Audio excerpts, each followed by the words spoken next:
আসসালামু আলাইকুম। আমি আজকে আচার দিব। এখানে সরিষা, শুকনো মরিচ, রসুন আর লবণ দিয়ে আমি মেখে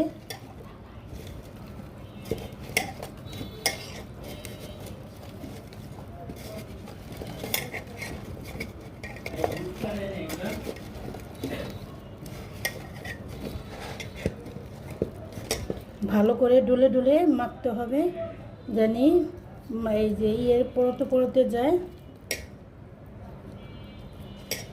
আমের ভিতরে ভিতরে যায়, তাহলে আমটা খেতে ভালো লাগবে। ওই আচারটা খেতে অনেকটাই ভালো লাগবে।